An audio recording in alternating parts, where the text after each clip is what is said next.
ulo ng nagbabagang balita nitong nakaraang linggo. PNR South Long Haul Project dinalakay kay Mayor Vic Amante. DOT Secretary Cristina G. Frasco bumisita sa lungsod ng San Pablo.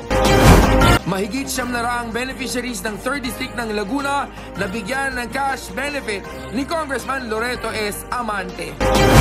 Third quarter meeting ng CDR-RMC, pinangunahan ni City Administrator Larry S. Amante. Mayora Jem Castillo, pinasigla ang LGU Idol Season 3 Grand Final. Mayora Jem Castillo, patuloy ang buhos ng mga parangal. Permit sa pagtitinda ng paputok sa December inaprubahan sa 64th regular session ng Sangguniang Panglungsod. Severely underweight children of Barangay San Gregorio benefited from the Joint Supplementary Feeding and Medical Mission of CSOs and SPC LGU. Elderly Week Celebration, pinangunahan ng pamana sa pagtataas ng watawat. At narito ang mga detalye. PNR South Long Haul Project tinalakay kay Mayor Vic Amante. October 4, 2023 ay bumisita sa tanggapan ni Punong Lungsod Vicente B. Amante ang mga kawani ng National Housing Authority Laguna, Provincial Urban Development Housing Office, Department of Transportation, City Urban Development Housing Office at mga opisyales ng barangay na maapektuhan ng isasagawang programa ng PNR. Nagkaroon ng pag-uusap hinggil sa mga magiging hakbangin ng mga tanggapan at lokal na pamahalaan, estado ng progreso ng resettlement site mula sa National Housing Authority upang masiguradong may maayos na lilipatang tahanan ang mga mamamayang maapektuhan ng nasabing proyekto ng Philippine National Railways. Ito si Nixon Zonglay, nag-uulat. Department of Tourism Secretary Cristina Garcia Frasco bumisita sa lungsod ng San Pablo. Bumisita sa lungsod ng San Pablo noong October 2 si Department of Tourism Secretary Cristina Garcia Frasco para sa Philippine Experience Tourism Caravan. Malugod na tinanggap sa Casa San Pablo ni Laguna 3rd District Representative Loreto S. Amante, Vice Governor Karen C. Agapay, Vice Mayor Justin Chicolago, Councilors Martin B. Adriano at Carmela A. Acevedo, at Executive Assistant to the Mayor, Christine A. Picasso. Sina DOT Secretary Frasco at DOT Region 4A Director Marites Castro. Nakiisa rin ang iba't ibang pinuno ng tanggapan ng pamahalang lungsod ng San Pablo sa mainit na pagtanggap sa DOT Secretary. Ang Philippine Experience Tourism Caravan ay isa sa mahalagang programa ng DOT upang ma-showcase ang iba't ibang pagkain at tourism destination ng lahat ng cities at municipalities sa buong bansa. Ito po si Marjorie Gatchalian, nag-uulat. Mahigit 900 beneficiaries ng 3rd District ng Laguna na bigyan ng cash benefit ni Congressman Loreto S. Amante. Mahigit sa 900 beneficiaries ng 3rd District ng Laguna ang nabigyan ng cash benefit ni Congressman Loreto S. Amante noong September 28 sa San Pablo Central Gym. Ito ay payout para sa tulong medikal, burial at financial assistance sa tuwirang pakikipag-ugnayan ni Congressman Amante kay House Speaker Ferdinand Martin G. Romualdez. Ang payout ay sa ilalim ng programang Assistance to Individuals in Crisis Situations ng DSWD. Katuwang rin dito si Bokal Yancy Amante at mga kawani ng Department of Social Welfare and Development. Nag-uulat, Enya Melchor. Third quarter meeting ng CDR-RMC, pinangunahan ni City Administrator Larry S. Amante. Ginanap noong September 28 ang third quarter meeting ng City Disaster Risk Reduction and Management Council sa Convention Center sa pangunguna ni City Administrator Larry S. Amante bilang pagtalima sa tagubilin ni Mayor Vicente B. Amante. Pinag-usapan sa nasabing pagpupulong ang 2024 LDRRM Fund ang naging pagtugon ng mga tanggapan ng lokal na pamahalaan sa volcano smog o VOG. At ang DepEd Order No. 037S 2022 para sa mga naggagawing hakbang sa pagresponde at pagdugon sa pagkakataong magkaroon ng anumang sakuna o kalamidad para sa mga mag-aaral. John Mark Ubalde, nag-uulat. Mayora Jem Castillo pinasigla ang LGU Idol Season 3 Grand Finale. Lalong pinasigla ni Mayora Jem Castillo sa kanyang pagdalo sa LGU Idol Season 3 Grand Finale noong September 29 na ginanap sa Pamana Hall. Itinanghal na Grand Champion si AJ Hernandez ng PLSP na nakakuha ng perfect score na 100%. First runner-up naman si Mark Jason Pineda ng GSO at second runner-up si Myra Flor de Villa ng COA.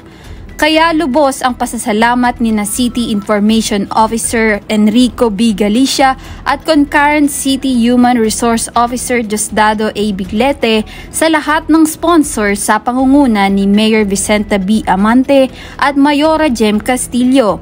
Seven Lakes Press Corp President Sandy Bellarmino, Vice Mayor Justine G. Colago, ABC President Ariston A. Amante at sa iba pang nagkaloob ng kanilang mahalagang tulong. Christine Mejica nag-uulat. Mayora Jem Castillo patuloy ang pagbuhos ng mga parangal. Patuloy ang pagbuhos ng parangal para kay Mayora Jem Castillo kung saan sa darating na October 21 ay tatanggap siya ng award bilang Asia's Women of Excellence, Outstanding Leader in Social and Women Empowerment of the Year at the Philippine Woman of Influence, Most Outstanding Exemplary Public Servant, and Humanitarian Hero of the Year sa darating na November 28. Gayon din ang Asia's Women of Outstanding Achievements and Most Exemplary Public Servant and Philanthropist Award sa Vietnam International Achievers Award 2023 sa December 2. Din Almanza, nag-uulat.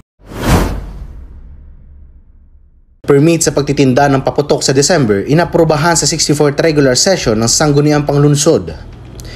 Naprobahan ang renewal ng permit ng Samahan ng Fireworks Association upang makapagtinda ng mga firecrackers at pyrotechnic devices sa December 28 to 31, 2023 sa kahabaan ng Donna Leonila Park sa ginanap na 64th regular session ng Sangguniang Panglunsod noong October 2 na isinagawa sa ABC Training Center. Pinagtibay rin ang confirmation ni Marilyn S. Esconde bilang City Social Welfare and Development Officer, MOA ng work immersion ng San Jose Integrated High School sa San Pablo City General Hospital at pagkilala sa 7 Crater Lakes Technical Working Group at pagtalakay na rin sa ilang mga inihaing ordinansya ni na Councilor Martin Adriano at Carmela Acevedo. Yuriel Evangelista, nag-uulat.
Circle, City Population Officer Mylene T. Derequito, SPCGH Nutritionist Claire Danila,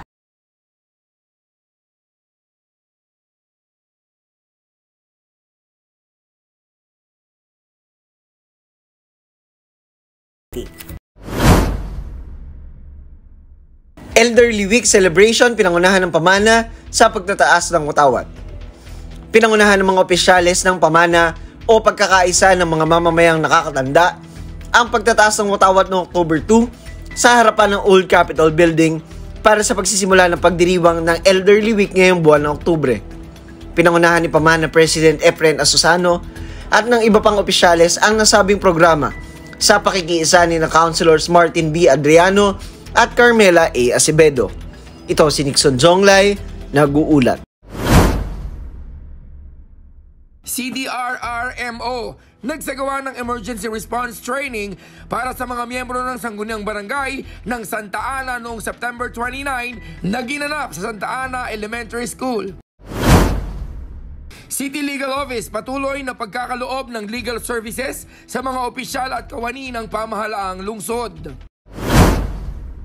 GAD San Pablo nagsagawa ng third quarter City Advisory Council meeting noong September 29 sa conference room ng City Mayor's Office.